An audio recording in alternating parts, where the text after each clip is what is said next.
Just fucking do it. Subscribe now. Then the first date that we go out on, we're chaperoned by your wife and the grandmother, okay? And then I buy her flowers. And then I buy her candy. Then we go to the soda shop and have a soda, a malt. And then we have a lunch, and then we have a dinner. That model's dead. Sweetheart, it begins and ends right here. Whether your mother's standing next to you or not. That's the new model. And that's what I tell the sovereign funds, the absolute truth.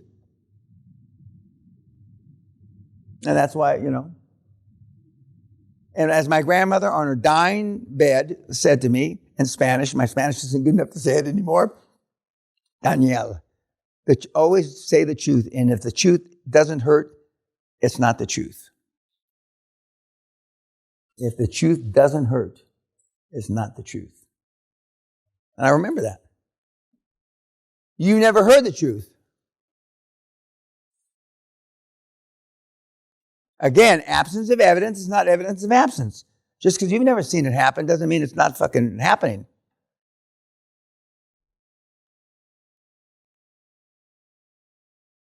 So when you find this motivated seller, it's still slam, bam, thank you, ma'am.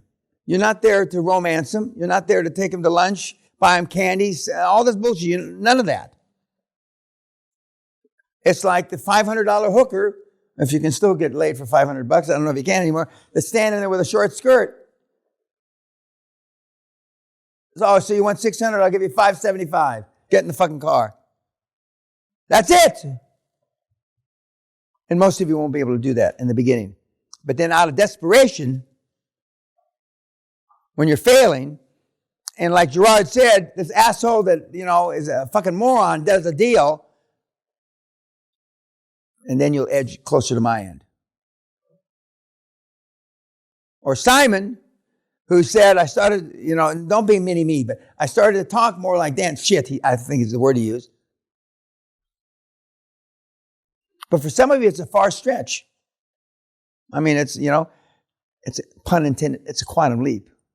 But for some of you, it's a bridge too far. For some of you, the spirit is willing, but the flesh is weak.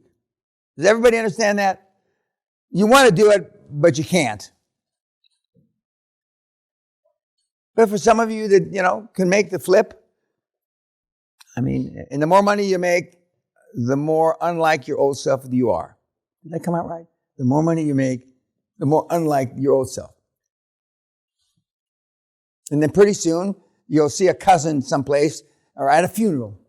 And the cousin will say, oh, Sally, I hardly recognize you. You sound different.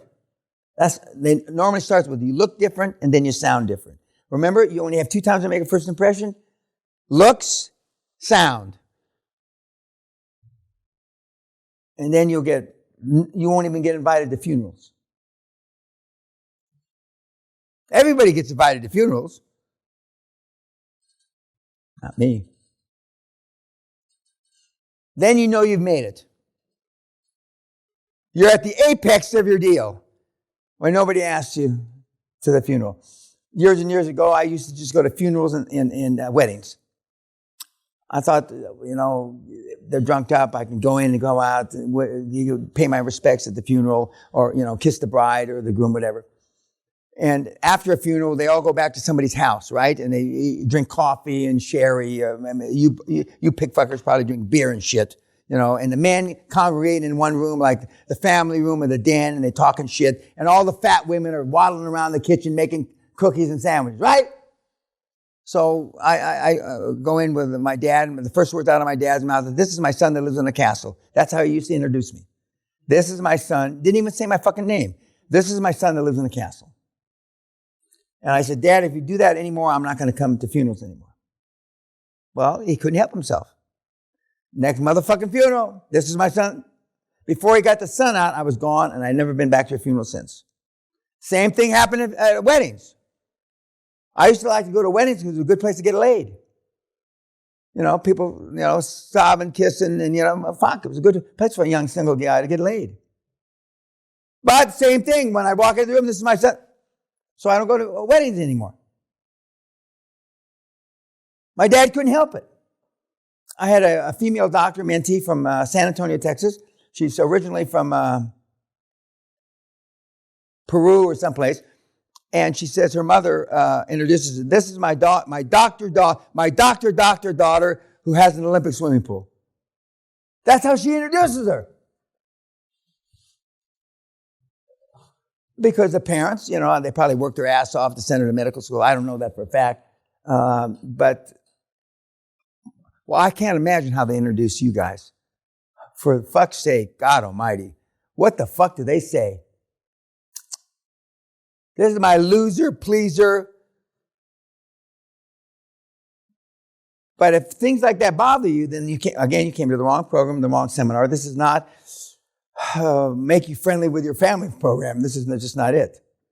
There used to be a thing called EST back in the 70s, which I attended. I was actually an instructor, where you'd lock in a big room like this, no toilets, no food, no water. And it was over a 3 or 4 day weekend. And you shit in a trash can and all that. And it was to break you down, supposedly. It didn't break me down. But anyway, I was just trying to how do I get fucked with all these 70, 80 people watching me? I have some shame, Jesus Christ. But I figured out a way, because I didn't know they turned the lights out eventually. And so I'm crawling around like a snake, And as soon as I bump up against a woman, if she didn't, I guess I had her. I'm telling the truth. My daughter hates these stories. But it's the fucking truth. They used to say Danny was fucking snake if he held his head still. I'll say that slow. Pendejo, you understand what I just said? Danny would fuck a snake if he held its head still. That wasn't too much of a stretch, actually. Got more sex than the Beatles. So when I'm dying and slobber coming out of my mouth, before I put a bullet in my own head, I'm not going to regret all the ass and the sex I didn't have. Like everybody in this fucking room. We had 3 old ladies. I was at a funeral, not a family funeral. And so one of my best friends and his wife died. And so Sally said, don't you want to say a few words about Belinda? No. So then Walt, the widower, right? Comes up to me and says, Dan, you've known her 50 years. So I get up there with the microphone and I say, first of all these eulogies that everybody said, you're talking about a different woman. I mean, that's not the woman I knew. The woman I knew was a hard bitch cunt. She was hard as nails. And her son, who's in the back, is going, okay? She was tough as fucking nails. So we're going out, and she was buried at sea. And so we're going out to throw her ashes. And 3 little old ladies came up to me and pulled on my jacket. And I said, oh, how can I, what can I do for you? Can I help you? She says, we want you to give our eulogies when we die. And so I look at him, and I walk around like this. I look at him. Well, you're a little old for me, but I haven't had a menage a trois in a while, and why not start with old pieces of ass? The 3 old ladies, they all started laughing. And their one regret is they didn't fuck enough when they were younger.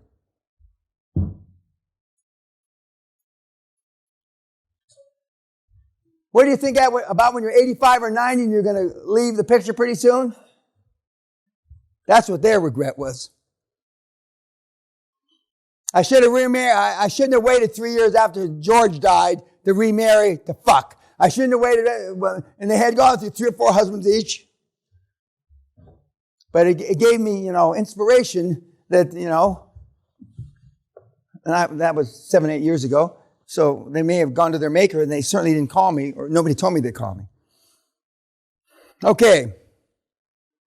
Anything else? Who's my 530? Oh, won't that be fun? Who's my 6? A double dose. Who's my 630? Oh. Jesus Christ. Goggles. Fucking goggles. Tonight we have dinner in the pub. It's steak night, and so we're all going to sit in there. There are no place cards, so it's every man and woman for themselves. Again, and then I'll come up and talk. I'm not done yet. I'm just saying it while I'm thinking about it. And then I'll come up and talk, and you'll have homework again tonight. There's still two of you have not picked up your kilt, and what do you call it? Is it you? No. Baldy, you. Okay. I recognize your name. And there's somebody else. Get it done. But the motivated seller, and when we see the role plays later on in the week, you won't believe how short the role play is.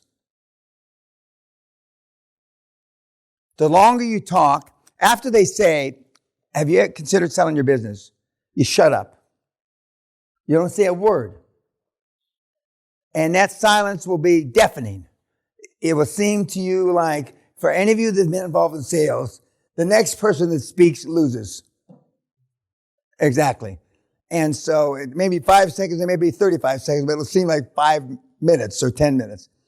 And then when you see the cue cards in the script, but when they say yes, some will actually say, oh, what would you have in mind? And we'll show you how to respond to that.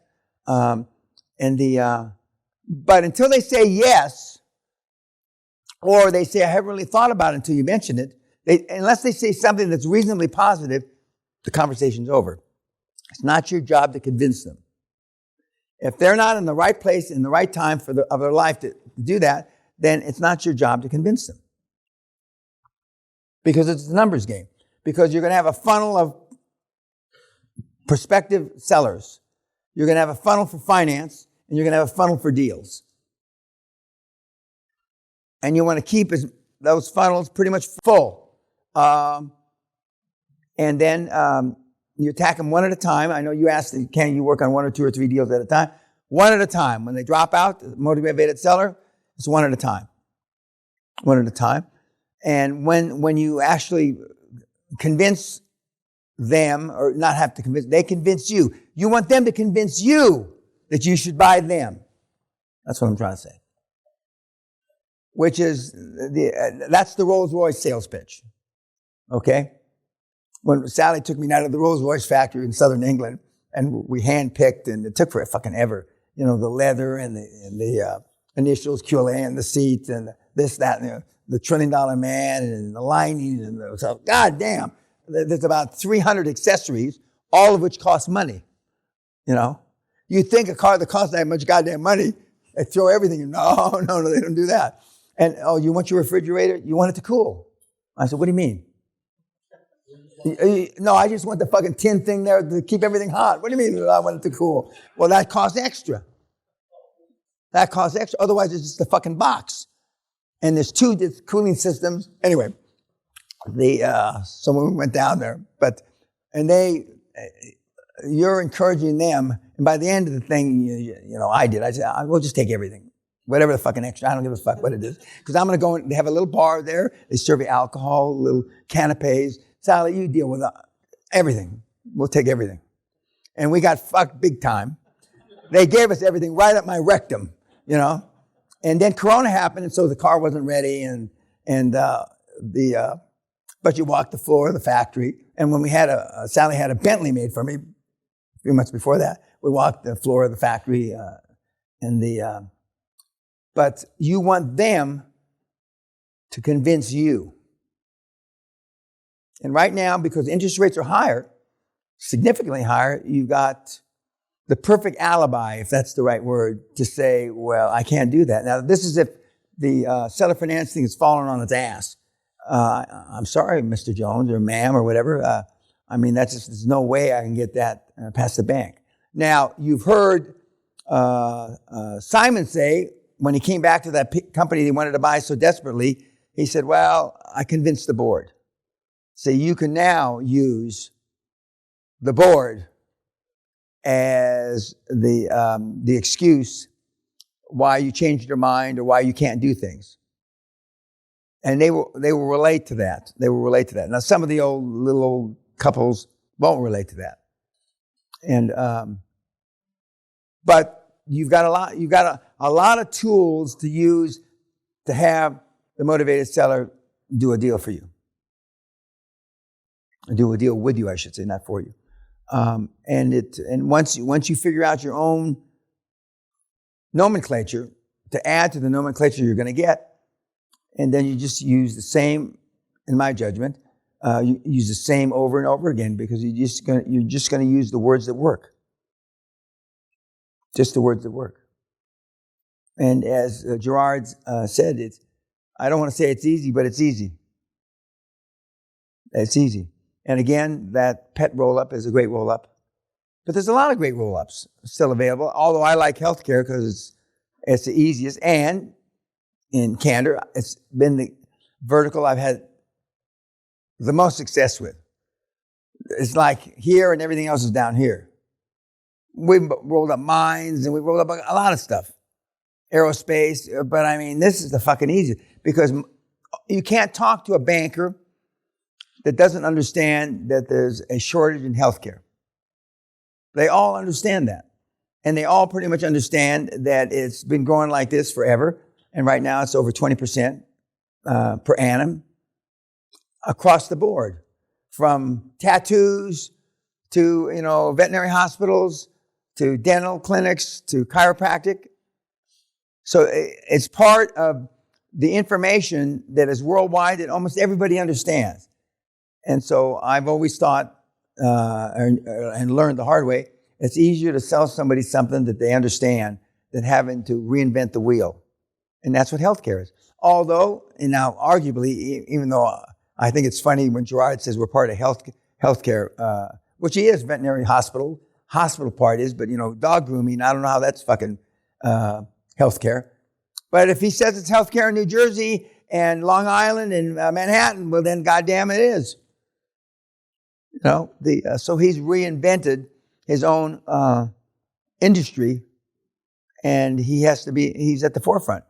And there have been other pet roll-ups over the years, but currently he's the only one, other than the guys from YouTube that I don't know about, that are doing a pet roll-up, and he's doing a terrific job.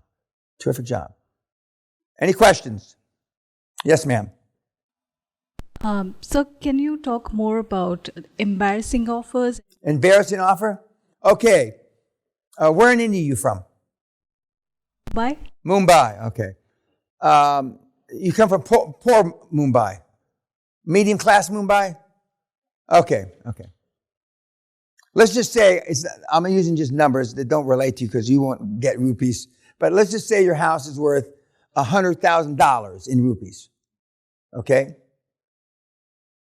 And, and it's a nice house. There are a lot of houses that are shit houses in India, believe me. But let's just say this is a nice house. And a $100,000 house in Mumbai would be an expensive house, wouldn't it? Okay. I offer you $25,000. That's an embarrassing offer.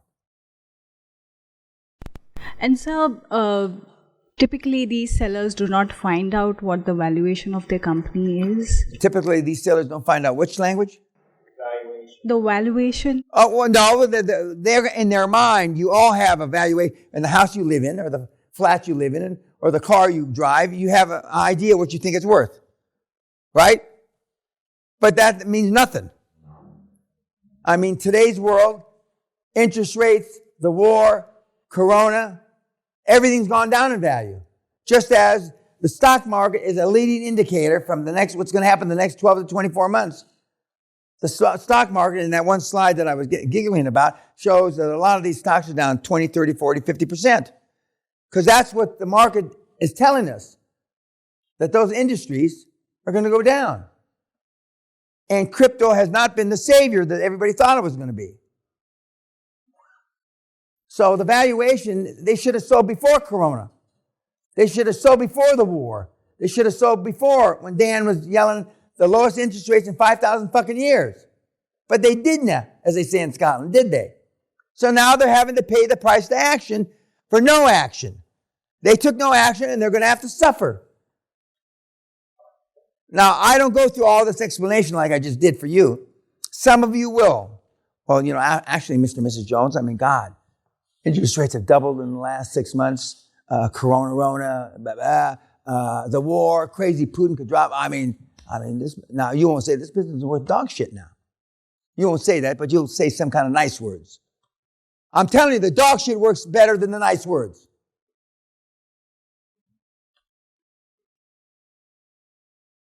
But some of you boys from the good old boys from the South can't say shit if it was in your goddamn mouth.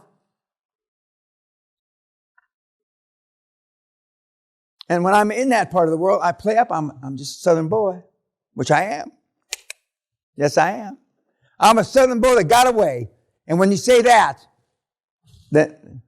some will say, got away from what, Mr. Peña?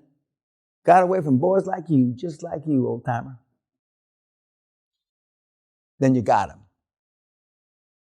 I'm not suggesting you do that, especially if you're black in the South. I wouldn't do that. I would recommend you don't do that. And unfortunately, racism is still alive and well around the world. It's a shitty thing to say, but it is. And when I see these Black Lives Matter and all lives matter, goddammit, but nobody gives a shit. Or they only give a shit when it's fucking convenient. Women's lives matter. But it's, and guys will agree with you only when it's convenient. And if you're not bright enough to figure that out, then you're fucking dumber than you look. Racism and segregation, all that is a matter of convenience. If it's convenient for you to make a speech in front of the United Nations that it's wrongful, then fine, it's convenient. When you go back to Mobile, Alabama, it ain't so fucking convenient. And if you're at the Ku Klux Klan meeting, which still exists, and they're still playing The South Shall Rise Again. But this model works across all races, all boundaries.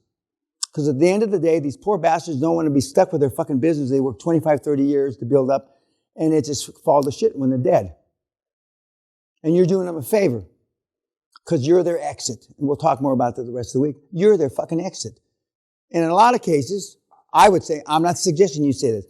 I'm the exit you don't deserve, prick. What have you done to save the fucking world? Nothing. You ought to take this offer and run to the fucking bank like a thief in the fucking night. You miserable piece of shit.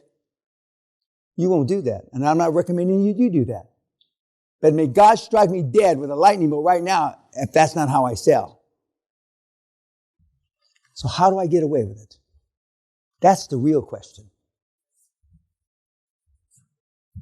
Because the truth will always out. And down deep side in your southern racist background, you know what I'm saying is the fucking truth. The Jew from Canada back there knows I'm telling the fucking truth.